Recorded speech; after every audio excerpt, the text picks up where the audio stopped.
مرد کی محبت نوافل کی طرح ہوتی ہے، ادا ہو گئی تو ٹھیک، ورنہ کون سا فرض تھی۔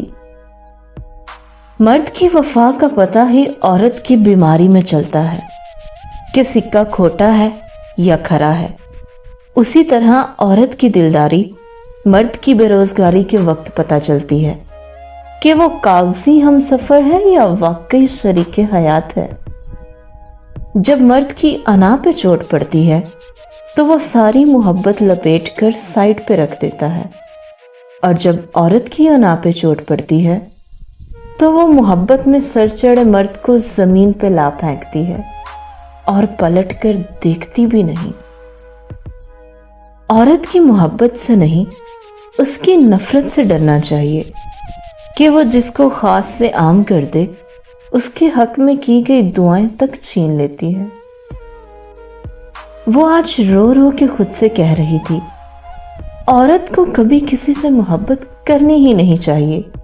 محبت کرنی ہے تو بس خدا سے، جو رونے نہیں دیتا، جو بکھرنے نہیں دیتا، جو اذیت نہیں دیتا، جو بے قدری نہیں کرتا، جو تھام لیتا ہے، جو سمیٹ لیتا ہے۔ دستک دینا مرد کی فطرت ہے، اور دروازہ نہ کھولنا عورت کا حسن ہے۔ عورت مرد کی غلام نہیں، بلکہ سچی ہمدرد اور ساتھی ہے۔ کہا جاتا ہے کہ مرد کی کامیابی کے پیچھے کسی ایک عورت کا ہاتھ ہوتا ہے، لیکن میرا ماننا ہے اس عورت کے پیچھے بھی مرد کا اعتماد ہوتا ہے، جس کی وجہ سے وہ مرد کی ریڑھ کی ہڈی ثابت ہوتی ہے۔ جب کوئی مرد کسی عورت کے لیے روتا ہے تو سمجھ لیں وہ کسی اور سے محبت نہیں کر سکتا۔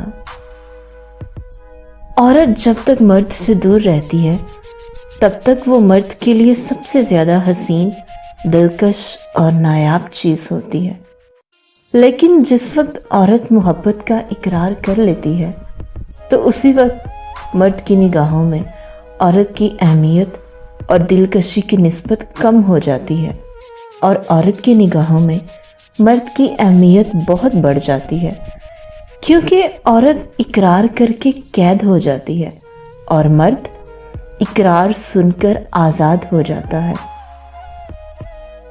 مرد کا کام عورت کو سمجھنا نہیں، اس کو محسوس کرنا، اس کی حفاظت کرنا، اس سے محبت کرنا، اس کی عزت کرنا ہے، اور یہ باتیں عورت کو کڑے سے کڑے حالات میں بھی جینے کا حوصلہ دیتی ہیں۔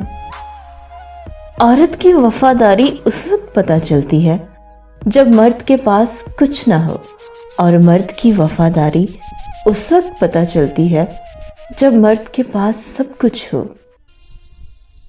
شوہر نے 2 تھپڑ مار کر گالی دی، عورت نے گود میں بیٹھے بچے کی طرف دیکھا اور سہ گئی۔ مرد اپنی چھوڑی ہوئی عورت کو کبھی خوش نہیں دیکھ سکتا، وہ یہی چاہتا ہے کہ اسے زندگی میں میری کمی ہمیشہ محسوس ہوتی رہے۔